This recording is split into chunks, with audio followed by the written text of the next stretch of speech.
Welcome to my channel Study with Ali Mohsin. Well, once again, I'm with you. Well, once again, I have come here to discuss the geopolitics with you. In fact, I was discussing the war between America and Iran, right? And in my last videos, I have told you different scenarios. Now, as you are aware that now finally the war has started, and yesterday America has attacked on Iran, right? So today I have come to discuss the same topic here. Well, जैसा कि आपको पता है कि आज सुबह जब मैं सो के उठा तो जो न्यूज़ मुझे पता चली, उसमें पता चला कि जो ईरान के सुप्रीम लीडर हैं अयतुल्ला सैयद अली ख़ामेनी, वेल उनको मार दिया गया है। एंड आप देखो, जैसा कि मैंने आपसे कहा था कि इससे पहली वाली वीडियोज़ में मैंने आपसे बहुत सारी बातें जो है डिस्कस करी थी। आप देखो कि जो वेल अगर हम बात करें कि जो इज़राइली अमेरिकन फंडेड जो मीडिया है इंडिया में या बाहर, आप देखोगे कि ये एक आप देखो ये एक नैरेटिव जो है सेट कर रहा था, और इसने बहुत सी बार जो है इस तरह के आप देखो इसने इस तरह के स्टेटमेंट दिए कि ख़ामेनी जो है वो बंकर में छुपे हुए हैं, या ख़ामेनी जो है वो भाग गए हैं, या वो अपनी पूरी फैमिली को लेकर वो कहीं चले गए। जब मैं लास्ट टाइम आपके साथ में आया था, जब मैंने आपको एड्रेस करा था, तो मैंने आपको बहुत खुद-एतमादी के साथ में, बहुत कॉन्फिडेंस के साथ में कहा था कि ख़ामेनी कभी भी ईरान को छोड़ के नहीं जाएँगे, जहाँ तक मैं उनको समझ पाया हूँ। जहाँ तक मैंने एक्सपर्ट से सीखा है या मैंने देखा है, मैंने आपको बताया था कि ख़ामेनी कभी भी ईरान को छोड़ के नहीं जाएँगे। और आप देखो वैसा ही हुआ कि आज जब उनकी डेथ की जब खबर आई, वेल तो आप देखो कि यही पता चला कि वो अपने ऑफ़िस में जो है वो बैठे हुए थे और लोगों के साथ में इंटरैक्शन कर रहे थे, लोगों के साथ में इंटरैक्ट कर रहे थे। जब अमेरिकन जो है बॉम्ब्स आके उनके ऊपर गिरे और वहाँ पर वो वो वहाँ पे मर गए। वहाँ पे उनको मार दिया गया। आप देखो, अगर हम बात करें इस टाइम पे, तो बड़ा अजीब-सा एक फिनोमिनन है कि आप देखो पूरी दुनिया में जो वैल्यूज़ का जो प्रिज़्म है वो अपसाइड डाउन है। आप इसको इस तरह से समझ लो कि जो वैल्यूज़ हैं वो इस तरह से हैं कि जिसकी टाँगें ऊपर हो गई हैं और सर जो है नीचे हो गया है। यानी कि जो चीज़ आज अच्छी है वो बुरी हो गई हैं और जो बुरी थी वो अच्छी हो गई हैं। आप देखो बड़ा अजीब-सा सिनेरियो है। मैंने देखा कि मीडिया पे जो है इस तरह से है कि कुछ लोग बहुत ज़्यादा जो है आप देखोगे कि इस तरह के जो है कमेंट कर रहे हैं कि ऐसा लगता था कि ये वॉर जो है वो बहुत ज़्यादा लंबी खींचेगी, ये तो 2 दिन में ही निपट गए, या इस तरह के कुछ अजीब-अजीब से जो है कमेंट हैं। आप देखो मैं आपसे मैं पूछना चाहूँगा, आप मुझे बताओ, आपके हिसाब से कि जो अमेरिका के प्रेसिडेंट हैं, मिस्टर डोनाल्ड ट्रम्प, उनकी जो पॉलिटिक्स है, आपको क्या लगता है कि जो पॉलिटिक्स है ये फेयर पॉलिटिक्स है? ये जो कर रहे हैं वो सही कर रहे हैं? आप अगर इनके कुछ एक्शंस को देखो जब से ये प्रेसिडेंट बने हैं, तो आप मुझे ऑनेस्टली आप बताओ, क्या इनका कोई भी ऐसा एक्शन है कि जो जस्टिफिएबल है? खुद इन्होंने जो अपने यहाँ करा है, आप देखो जो इनका इमिग्रेशन का इश्यू है, जिसमें इन्होंने औरतों को ऐसे ही डायरेक्टली जो है उनके आप देखोगे उनके माथे के ऊपर जो है गोली मार दी है, उनके फ़ॉरहेड के ऊपर इनके जो है जो ऑफ़िसर्स हैं, जो कि इनके कमांड के ऊपर जो है उनको डायरेक्टली गोली मार दी है। उसके बाद आप देखो कि एक दूसरे कंट्री वेनेज़ुएला, वहाँ के प्रेसिडेंट को ये उनकी वाइफ़ के जबकि वो अपनी वाइफ़ के साथ में थे, उनके ऊपर अटैक करा और उनको और उनकी वाइफ़ को वहाँ से उठाकर ले गए। सही है। आप देखो कि जो हमारे जो प्राइम मिनिस्टर हैं मिस्टर नरेंद्र मोदी, आप देखो इन्होंने कुछ दिन पहले ही जो है उनके बारे में कमेंट किया था कि मैं नहीं चाहता कि मैं मोदी का करियर जो है वो ख़त्म करूँ। मैं नहीं चाहता कि मोदी का पॉलिटिकल जो है करियर ख़त्म करूँ। यानी कि आप देखो इनकी जो पॉलिटिक्स है वो पूरी एक डराने-धमकाने वाली एक इस तरह की इनकी पॉलिटिक्स है। खुद आप देखो जो यूरोप है उसमें आप ग्रीनलैंड के इश्यू के ऊपर देखो, आप जो है जो खुद जो यूरोप है वो इनको पसंद नहीं कर रहा है। ठीक इसी तरह से अगर आप यूक्रेन का जो है इशू देखो तो ये सॉल्व नहीं होने दे रहे। यहाँ तक कि ये जिस पार्टी में है, यानी कि जो यूक्रेन जो है ज्यूज़ का कंट्री है, वहाँ पर भी अगर आप देखो तो जब ज़ेलेंस्की के साथ में इनका जो है इनका जो है ज़ेलेंस्की के साथ में इनकी कॉन्वर्सेशन हुई थी, तो वहाँ पर इन्होंने लाइव टीवी के ऊपर जो है उसको ह्यूमिलिएट करा था। तो आप तो देखो बड़ा अजीब-सा इनका जो है इनका जो आप बिहेवियर देखो, इनका बड़ा अजीब-सा जो है बिहेवियर है।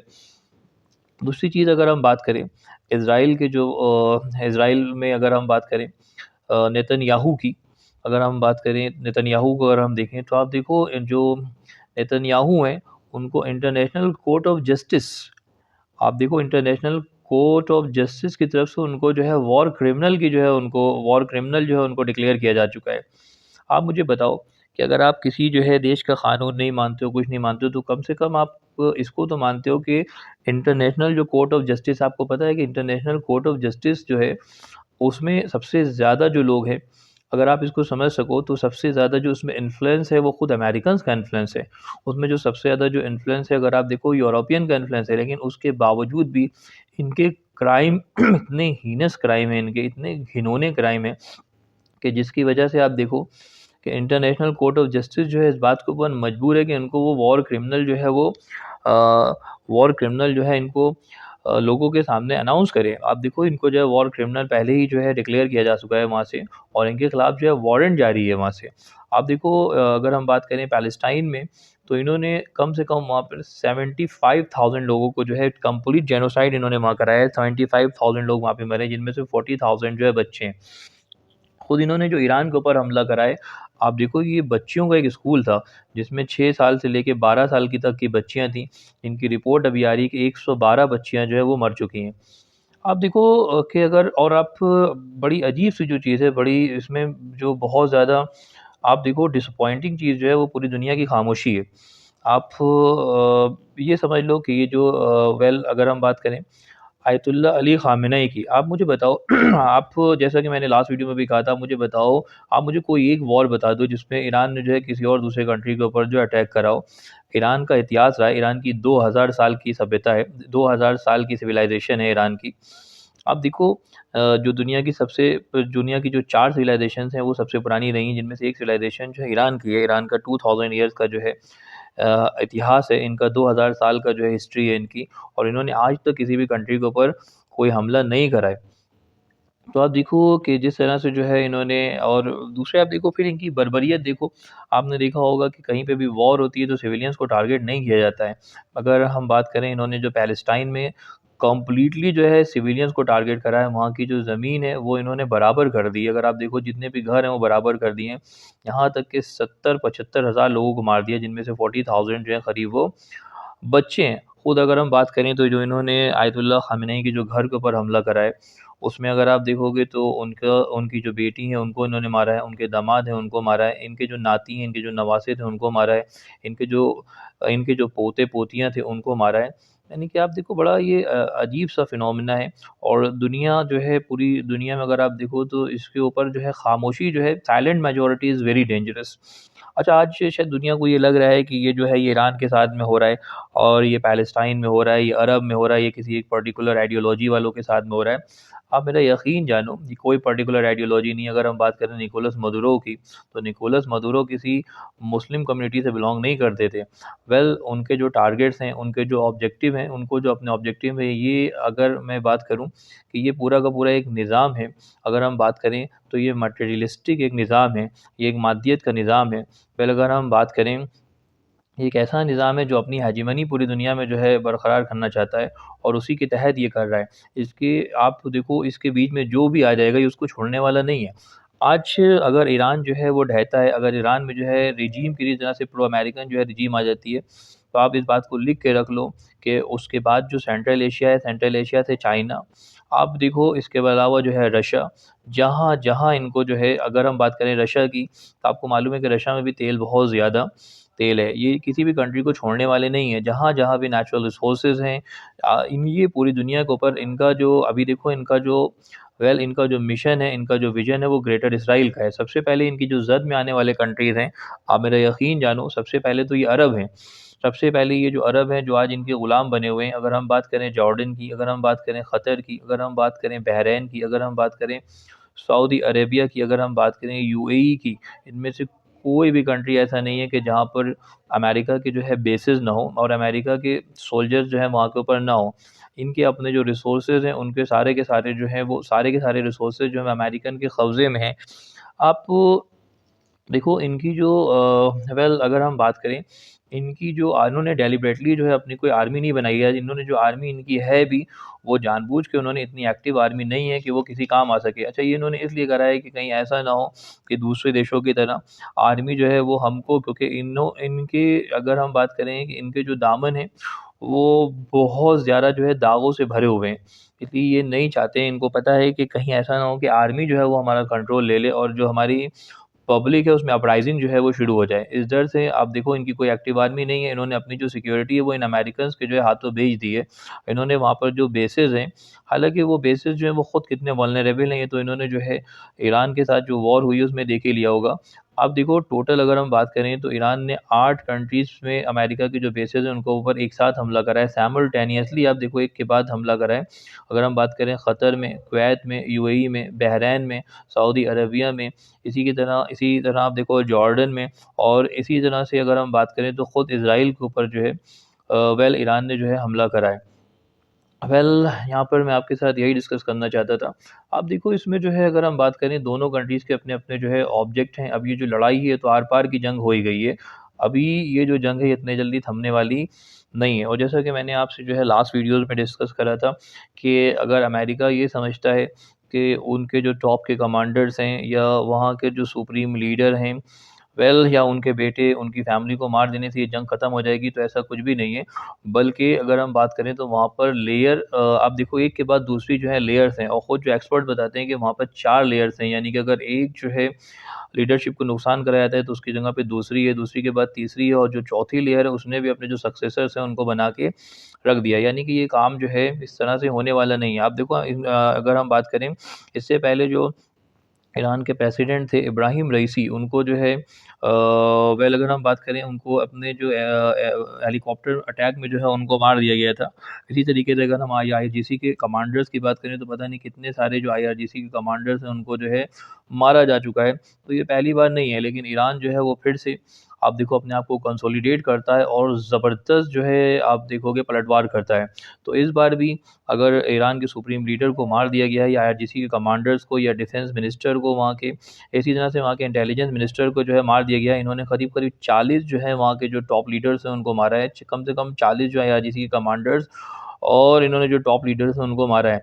लेकिन उसके बाद भी वहाँ की जो रिजीम है, जैसा कि इनको लगता है कि वो चेंज हो जाएगी, तो ये होने वाली नहीं है। जैसा कि मैंने आपको बताया था कि वहाँ पर जो अगर हम बात करें नेशनलिज़्म फैक्टर है, और दूसरा वहाँ पर जो रिलीजियस फैक्टर है, इतना ज़्यादा मज़बूत है कि जितना ये वहाँ के लीडर्स को मारेंगे, जितना ज़्यादा ये वहाँ पर आप देखो आईआरजीसी कमांडर्स को मारेंगे, तो ये इनके ऊपर बैकफ़ायर करेगा।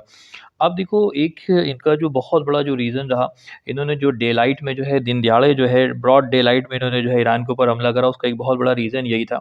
ये चाहते थे कि जो लोग हैं, इनका जो ऑब्जेक्टिव है, लोग जो हैं बाहर निकलें, लोगों को पता चले कि जो आयतुल्लाह ख़ामेनी है, वो और उनकी फ़ैमिली और जो टॉप कमांडर्स हैं आईआरजीसी के, वो मारे जा चुके हैं, और वहाँ पे केओस पैदा हो और लोग जो हैं वो वहाँ पे रिजीम को जो है ओवरथ्रो कर दें, रिजीम को जो है उखाड़ फेंकें। लेकिन आप देखो ये इतना आसान नहीं है जितना ये समझ रहे हैं। आईआरजीसी का जो कैडर है वो बहुत ज़्यादा मज़बूत है। At the time when they were not having their army, even at that time आप देखो जब उनकी अपनी आर्मी नहीं भी थी, उस समय भी उन्होंने ज़बरदस्त जो है रिटेलिएशन जो है इराक के साथ करा था, और ये जंग 8 साल तक चली थी। अगर हम बात करें तो मिलियंस ऑफ लोग जो थे ईरान के, वो मरे थे। लेकिन उसके बाद भी ईरान जो है जंग में हारा नहीं था। हम लोग देखें, ये लड़ाई जो है, जैसा कि मैंने कहा कि आर-पार की लड़ाई है और ये बहुत लंबी चलेगी। ईरान के अपने कुछ ऑब्जेक्टिव्स हैं। ईरान ये चाहता है कि जंग जो है पूरे के पूरे खित्ते में फैल जाए। दूसरा ईरान का जो ऑब्जेक्टिव है वो जितने भी अमेरिका के जो बेसेस हैं, वो उनके ऊपर अटैक करना चाहता है, वो उन बेसेस को ख़त्म करना चाहता है, क्योंकि ये जो बेसेस हैं, जैसे कि आपने देखा कि इन बेसेस से जो है ईरान के ऊपर हमला करा गया, तो ये बेसेस जो है उसके लिए ज़बरदस्त थ्रेट हैं। वो नहीं चाहता है कि यहाँ पर वो बेसिस रहे। आप देखो एक साथ अभी तो ये पहला ही जो है राउंड था जिसमें उसने एक साथ 8 कंट्रीज़ में अमेरिका के बेसिस के ऊपर जो है हमला करा। अभी आने वाले टाइम पे देखो कि क्या होता है। इसी के अलावा अगर हम बात करें तो जो अमेरिका है उसके अपने कुछ ऑब्जेक्टिव हैं। उसका जो ऑब्जेक्टिव है वो रिजीम चेंज है। अमेरिका को ये लगता है कि अगर हम इस रिजीम को चेंज कर देंगे तो जो नई रिजीम आएगी वो प्रो अमेरिकन रिजीम आएगी और वो अमेरिका के हित की बात करेगी, अमेरिका के फ़ेवर में होगी। अब ये तो कहाँ तक पॉसिबल है? मुझे तो नहीं लगता है कि ऐसा कुछ होने वाला है। और दूसरी चीज़ ये है कि आप देखो ये जो है कहीं पर भी जाते हैं तो बड़े-बड़े प्लान्स को जो है लेकर जाते हैं। इनकी बड़ी-बड़ी प्लानिंग्स होती हैं और उसके अलावा देखो आप ये कर कुछ भी नहीं पाते हैं। वेल अगर हम बात करें देखो आप ये लीबिया में जो है ये गए वहाँ पे इन्होंने गद्दाफ़ी को जो उखाड़ फेंका लेकिन ये वहाँ से कुछ हासिल नहीं कर पाए। इसी तरह से इराक़ में आप देखो आज तक ये वहाँ पे कुछ हासिल नहीं कर पाए। आज भी शिया डोमिनेंस की जो है वहाँ पे सरकार है। इसी तरह से अगर हम बात करें अफ़गानिस्तान में आज भी तालिबान की सरकार है। जिसको जो है आज तक आप देखो अगर हम बात करें अफ़गानिस्तान की तो अफ़गानिस्तान से भी ये खाली हाथ जो है वापस आए थे। इसी तरह से अगर हम बात करें सीरिया में भी अपने अहदाफ़ को सीरिया में भी अपने ऑब्जेक्टिव को ये पूरा नहीं कर पाए। जहाँ ये जाते हैं इसी तरह से वेनेज़ुएला को अगर आप देखो यानी वेनेज़ुएला के जो प्रेसिडेंट हैं उनको पकड़ तो लिया है लेकिन क्योंकि वहाँ का जो ऑयल है अभी उसको ठीक से यूटिलाइज़ नहीं कर पा रहे हैं। वेल आप देखो इनके जो प्लान्स हैं वो अगर आप देखो कि अगर एक लेआउट बनाई जाए, अगर एक स्लाइड बनाई जाए उसपे तो अच्छे लगते हैं कि प्रैक्टिकली इनके जो प्लान है वो इतने ज़्यादा आसान नहीं है। वेल जहाँ तक मैं समझ पाया हूँ मैंने आपके साथ में जो है डिस्कस करा। Thanks for watching. Please like, subscribe, share and comment for my video.